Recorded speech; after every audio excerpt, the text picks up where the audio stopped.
Well, good morning. Welcome to Debbie's Back Porch. So glad to have you with us. This is the first in my promised series on senior nutrition, and I'm starting out simple. We have here a pan-seared chicken thigh, some peas with sauteed onions, and some easy, quick candied yams. If you want to be alerted when I post new videos in this series, subscribe and click the little bell at the top right, and you'll be alerted. And hey, if you like our video and our series, give us a thumbs up. Now let's get cooking. I want to start by talking about ingredients and shopping. This is the middle of the month for me, but our nutritional needs are the same in the middle as in the beginning. So I'm starting with chicken. I set this out in the refrigerator last night. Now, I buy chicken in two forms, either individually in the fresh meat section or frozen in the freezer section. And when you're buying the frozen, it's cheaper, but if you'll look, generally it has some saline and chicken broth added. Those are not harmful ingredients. You just need to be aware of why it's cheaper. And if you buy the fresh chicken, you want to separate it when you come home into individual packets. That way you don't have to lose any of it from thawing. Something else I often buy, and I'm not cooking tonight, but in different stores it comes differently. This is frozen salmon fillets.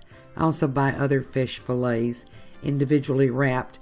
This package is not individually wrapped, but they're scored, and you can separate it with a knife before you thaw it. I actually prefer the ones that are separately wrapped.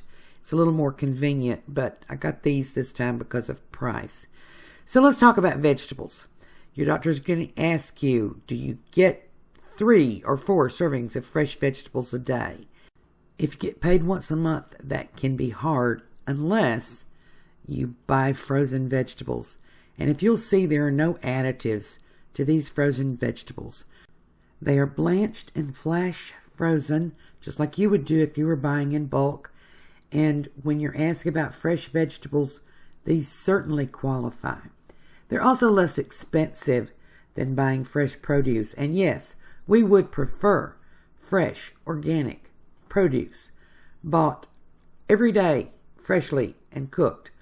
But our reality is that we're probably not going to be able to do that. So frozen is a better alternative than canned. This is butter. Butter is your friend. Butter is a good fat for seniors, and I'll talk more about butter and brain health later. This is an onion.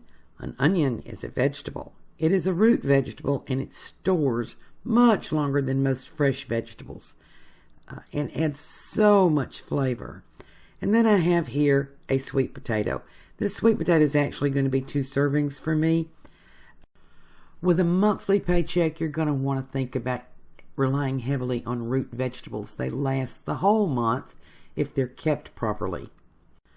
And finally, I'm going to need a little sweetener. And depending on your health, if you're diabetic or not, you determine what sweetener you want. I'm using monk fruit.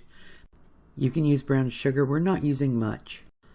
So I've put away all my freezer stuff, and I'm going to start with the sweet potato. I peeled it with a potato peeler, and then I'm going to slice it very, very thin.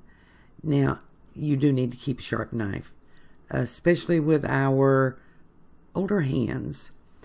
A sharp knife is very important. And, you know, I can chop fast with the best of them, but I don't need to. And to be totally honest, it's getting harder. So do whatever you need to do to slice this thinly. The thin slice is very, very important on this particular dish because we don't want them to cook half a day, and sweet potatoes do take a little while to cook. So by slicing them thinly, I can cut out the boiling section that you normally would have in candied yams and therefore retain more nutrition. Now, sweet potatoes are a starch. They're not the same kind of starch as regular potatoes. And I'm not saying you can't eat regular potatoes, but think about using sweet potatoes as an alternative when you can. You get a little bit better nutrition from them, and you get a little bit better sugar control than you do with regular starchy potatoes. So I'm going to put these in a little bowl. As far as cleanup goes, if you're doing this, I'm using the little bowl because I'm demonstrating. You could just put them straight in the pan. You don't have to mess up another bowl. Washing dishes is an issue. Here, I've got one piece that's a little thick. I'm going to cut that down just a little bit. I don't want any big chunks that don't get done. Here. Yeah, that's good enough. Okay, now the onion. I've peeled the onion, trimmed off the ends. I'm going to do a kind of a French cut, partly because they cook better and partly because it's easier on your hands. You just sort of slice at an angle with your sharp knife, like that. Watch your fingertips. Flip it over about halfway through and finish slicing. So there you go. That's a French cut onion pretty quickly. This, by the way, is how you're supposed to cut caramelized onions. I'm not going to caramelize these, but that's an easy cut. So now seasonings. Don't stop using seasonings, by the way. Your taste buds will thank you. You just may have to relearn how to use them. This is 1 teaspoonful of monk fruit. You don't have to use an artificial sweetener. You can use 1 teaspoonful of brown sugar if your diet allows. But I'm going to tell you, current research basically shows that sugar is really bad for your brain health. And once you hit about 70, you start thinking about your brain health. That's half a teaspoonful of cinnamon. And if you want to add some cloves or whatever to this, pumpkin pie spice, you can do that. Now I'm going to do the seasoning for the chicken. Now when I put the chicken in the fridge to thaw, I put a little salt on both sides. Now I've got, that's a half teaspoonful of garlic powder. And then I'm going to add a little less than a half teaspoonful, closer to a quarter, of cumin. Now, cumin, if you're not familiar with it, it's a spice that just sort of intensifies the meat flavor. It doesn't bring a lot of flavor on its own, but it does enhance the flavor of meat. That's a quarter teaspoonful, by the way. Sorry. And I use cumin much more liberally now than I did years ago because I discovered how wonderful it makes meat taste. Add it to soups, to a lot of things. So I'm going to add a half teaspoonful of salt. You may be on a reduced sodium diet.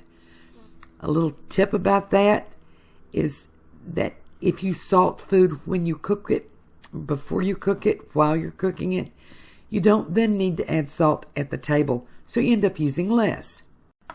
Now to the chicken. Now a word about chicken. If I'm doing chicken, by the way, this is paper towels. I'm going to dry it off. If I'm cooking 1 piece of chicken for myself, I probably am not going to put on a pair of gloves. And you're probably not going to either. But chicken needs to be handled carefully. You prepare it last after you've prepared your vegetables because you don't want them contaminated. And after you handle chicken, wash your hands and put everything in hot soapy water. So that's half of my little spice blend. I'm rubbing it on both sides. And let me say that about chicken again, because you don't want to go to all this trouble to get the right nutrition and to do everything right and then give yourself food poisoning. Salmonella makes you really sick. So just take an extra moment of caution when you're cooking chicken or indeed any meat. So that's our seasoning done. I'm going to let this sit here while I start the other things, and I'll meet you now at the stove.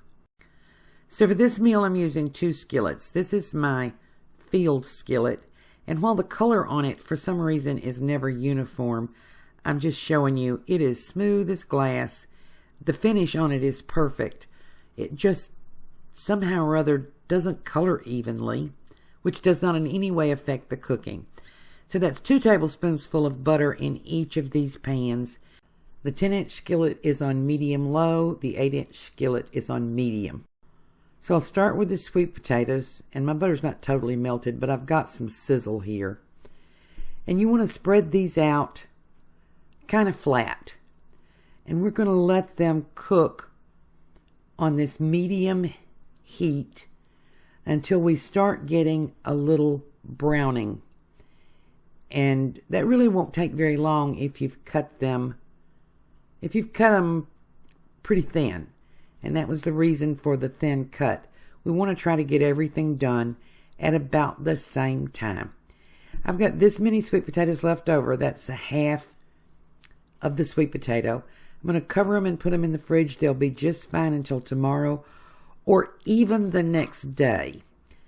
So I want to get this butter melted in here a little bit. You see I've got a pretty good sizzle. I may actually have my heat just a little bit too high. But I'm going to put this onion in. This was the whole onion. And you know, we tend to think of onions as seasoning instead of a vegetable. But onions are one of those root vegetables that will store for a long time. You can buy them at the first of the month and still be using them at the end of the month. We're going to salt this just a tad. That just helps release the liquid and also adds a little flavor. So I'm going to encourage you, if you don't use a lot of onions, to add more onions to your diet.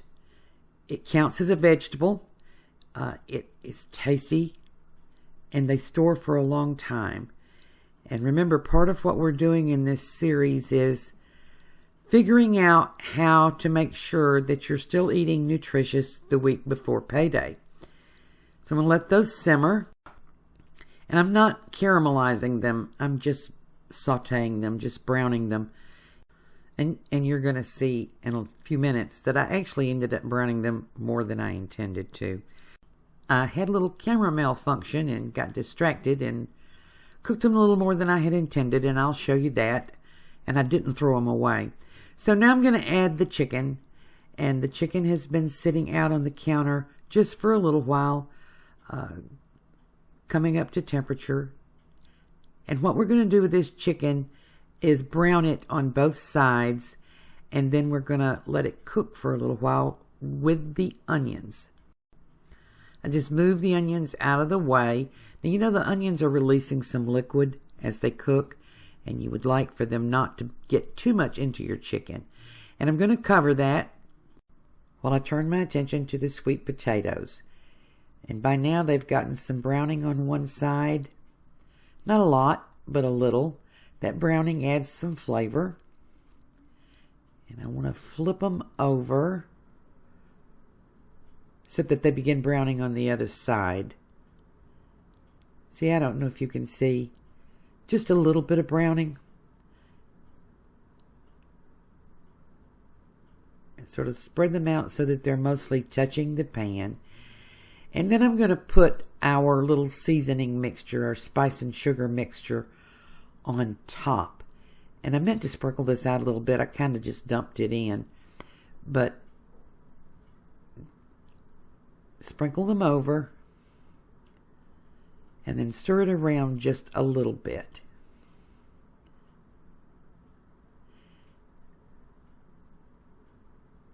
That's going to help the browning. And oops, one escaped. Don't let one escape. So just stirring those around. And then I'm going to put a cover on this while the other side browns just a bit. And you know, I know it's hard to tell with all the time lapse, but this whole thing from start to finish takes about 30 minutes. It takes longer to explain it than it does to do it. So 2 or 3 minutes later, I'm going to come back, and these sweet potatoes, they cut with a fork. So it's time. We're going to add just a little bit of water. About 2 tablespoons, about an ounce. And that's going to help make a sauce out of the sugar and cinnamon and butter. And this, my friends, is where my attention got turned. Let's turn that chicken. We've got the browning there. And I had a camera malfunction. This is a new camera, by the way. And some of my onions got a little too brown. So the first thing I'm going to do is move my pan over and get the onions off the direct heat. And yes, there's a couple of scorched onions in there. I'm going to take them out. And if you've never done that, then you can condemn me. But I don't want the little scorched onions in there. I like them brown. I don't like them scorched. So I'm going to take a minute and pull out those little scorched pieces. Certainly not going to throw my onions away. And this is a half cup of the frozen peas. You could use peas and carrots. You can use broccoli, frozen broccoli. But we're going into our frozen food stores now, the middle to the end of the month. And I'm going to let those brown in that butter with all that onion flavor while the chicken cooks on the other side. And about 3 or 4 minutes later, it's about done. The thigh is boneless, skinless. I'm going to mix these peas and onions together. It cooks pretty thickly. Why thighs instead of breast? Thighs have better fat for you.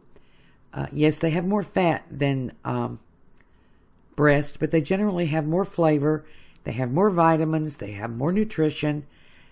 Thighs are generally just a healthier piece of meat if you're trying to add nutrition. Check it to make sure there's no red juices. There's our sweet potatoes. This is a meal. I have 2 pans to clean up. That's it. I'm going to plate this up. Now this is a nutritious meal, and I promise you this is going to taste wonderful.